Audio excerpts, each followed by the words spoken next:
Oh. Manifesting talaga. Good luck. Top 4 answers are on the board.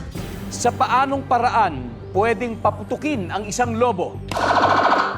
Richie, Sa pamamagitan ng karayom. sa pamamagitan ng isang arayong tutusukin ang lobo. Survey says... Boom! Top answer, Richie. Pass or play, Richie Chan. You will flay. Play! Noel, balik mo muna tayo. Final round, Jem. Sa paanong paraan pwedeng putukin ang isang lobo? Ilapit sa apoy. Ilapit sa apoy. Oh, iba yan. Ilapit sa apoy. Wala. Direct Lotlot. Upuan! Upuan! Para sa mga children's party, upuan. Meron. Tita Mads, dalawa na lang. Sa paanong paraan pwedeng paputukin ng lobo? Tanggalin yung gas. Tanggalin yung pagkakatali. Tanggalin yung pagkakatali. Oo, tanggalin yung pagkakatali. Tanggalin yung pagkakatali. Nandyan ba yan? Wala po. Vice family, standby. Richie, sa anong paraan pwedeng paputukin ang lobo? Kiss mo?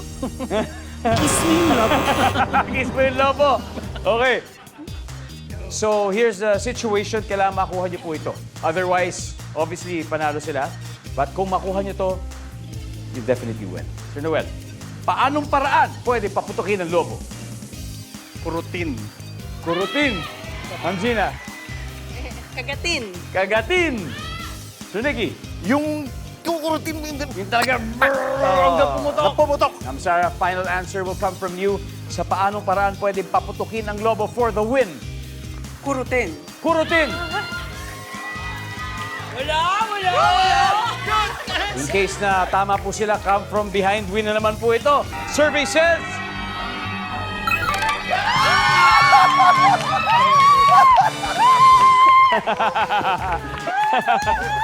Ano ba ang hindi natin nahulaan? Everybody, number 4. Sobrang... Sobrahan yung hangin para pumutok. Hindi yung hangin. Oo. Taken out. So yun po, ang ating final score, Pies Family, 334 points. Kami pa ba? Pero Theater Gems, Noel. napakahusay, 183. Jem, maraming salamat. Thank you so much. So okay lang yan, at least meron naman eh, meron naman. Di ba? yung pera. Meron naman, direct. Thank you Tita po. Mads, good to see you. Richie Chan, a pleasure always. Palakpakan po natin ang Theater Gems. May 50,000 from Family Feud. Congrats! And, Pies Family, congratulations. O, di ba? Tama yung instinct. May 100,000 pesos.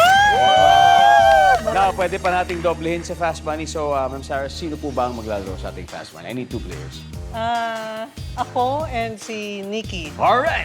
Gonna be Mr. and Mrs. Ito na po, Fast Money up next. Dito lang po sa